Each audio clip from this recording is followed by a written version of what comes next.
Final two games of Miami's season hold great importance for their postseason hopes. This is a team that still very much believes they can get into the college football playoff, and they have to be focused against Virginia Tech. The Hokies also maybe have some newfound life after what we've seen from them in the past couple of weeks, so we'll talk about that as well. We'll start with Miami, though. Miami is a team that very much needs this to go their way and needs it to be an impressive win. Beating Virginia Tech isn't going to boost their resume unless they win by a large margin. Now, when you look at what they've done the last couple of weeks since losing to SMU, they beat Syracuse 38-10 and North Carolina State 41-7. They need two big wins here, and not just beating the teams that they're playing, which are road trips to Virginia Tech and Pitt. They need to win those games by a big margin. When it comes to the college football playoff, this team is looking at an at-large bid. They are going to have to be impressive enough to jump some of the teams that they face. And when you look at the college football playoff rankings, they also need some help. They need some help in a lot of different categories. But what they can do is make these wins impressive enough that the committee is going to jump them up over teams that lose in the next couple of weeks. They need that. Now, when it comes to Miami, this is a team that can definitely make a run in the college football playoff. They can still be a dangerous team. We've seen it time and time again this year that this is a team that can be a dangerous one to face. It's going to come down to certain aspects of this team, and quarterback is a big reason why they would potentially make a run. Carson Beck at times has shown that he's been a good asset to this offense. He's also shown that he can struggle. The Louisville game is a perfect example of that when he threw 4 picks. You could also look at the SMU game. The two times that he has struggled mightily were into their 2 losses. And if he's playing well, it's proven that they can be a good team. If he struggles, that's where this team really needs its defense to continue playing at a high level, and the offense has to figure it out. The problem is that the offense hasn't really been able to figure it out in those types of games. Louisville jumped on Carson Beck early. SMU made life difficult for him. And I think that's where you get an advantage if you're Virginia Tech. If you can create turnovers, if you can do things to rattle him. He's shown that I think Carson Beck's biggest issue is between the ears. I think that if he is struggling early in games, that's where teams get a chance to potentially rattle this Miami team and feel like they have confidence to win that game.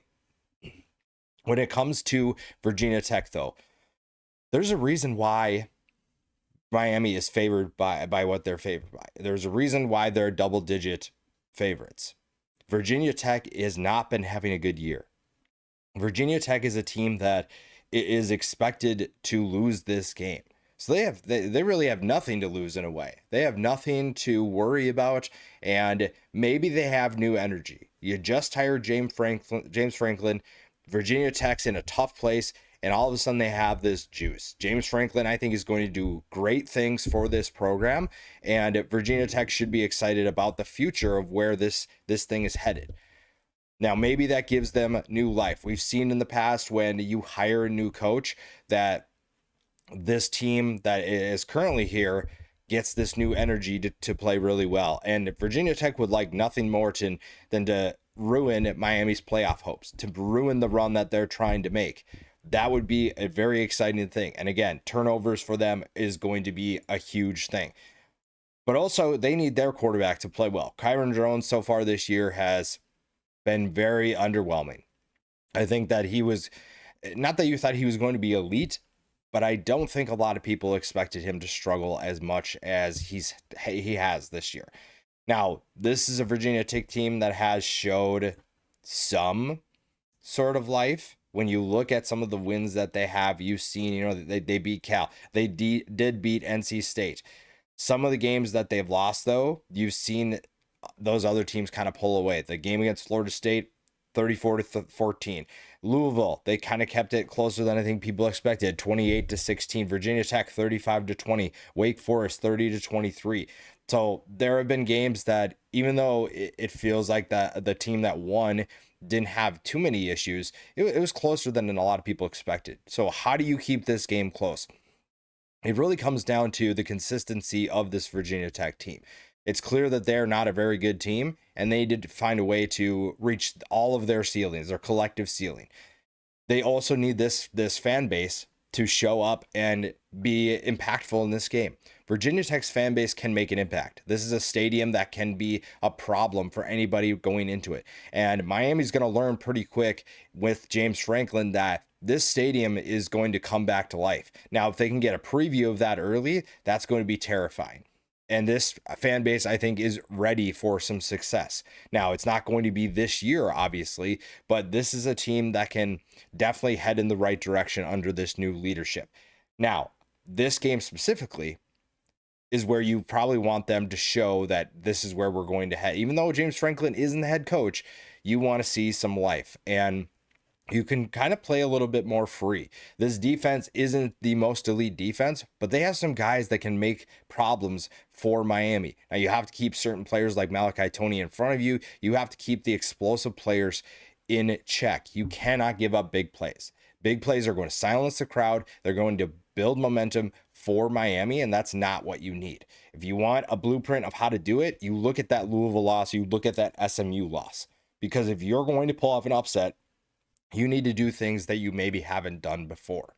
You maybe need to do some different things up front. You need to switch up the looks. You need to give different presentations to Carson Beck pre-snap versus post-snap. This is a team, though, that can show us some promise for next year. And we talk about momentum heading into the next year all the time. I don't think that translates directly, but you can at least show that there's going to be reason for excitement outside of James Franklin. And some of these guys are going to be on the roster next year. Some of these guys are going to play for Franklin. So how do they show, hey, we're going to be a great contributor, and our coach that's coming in is going to be able to elevate my talent level to something we haven't seen before. So that's something to keep an eye on here. In terms of this game, though, the biggest concern I have for Virginia Tech is blocking Miami's front. This defense, I think, because of Miami's struggles offensively at times, and also because they're kind of on the outside looking in, a lot of people are kind of moving on from this defense. Not that they're not acknowledging the talent level, because guys like Ruben Bain, Akeem Mesidor, you have a number of players up front that are a problem for anybody that they face. Now, how do you take care of business if you're Virginia Tech? You have to keep Kyron Jones upright. You have to find ways to protect him. This is a defensive line that can do a lot of damage if you're not careful, and that's going to dictate the game. Because if you're not careful with this front, you're not going to be able to block them. You won't be able to move the ball, and that's a problem. Miami's a team that has the talent to be able to make a run in the playoff. They just need to show it. And dominating Virginia Tech is not going to do a ton for the resume, but it's going to show, hey, we are separating ourselves from this team, and we're doing it in dominant fashion. Again, that's not a huge resume boost, but at this point, Miami just has to do what it can do to make its resume look more attractive to the College Football Playoff Committee. Winning this game is obviously important. Winning the next game is obviously important, but how they do that also carries weight as well. So Miami has to win this game by a lot if they want to be excited. Otherwise, they're going to be out of the college football playoff. And also, with James Franklin taking over at Virginia Tech, a lot of people are going to think that they're going to struggle with the Hokies in the recent future.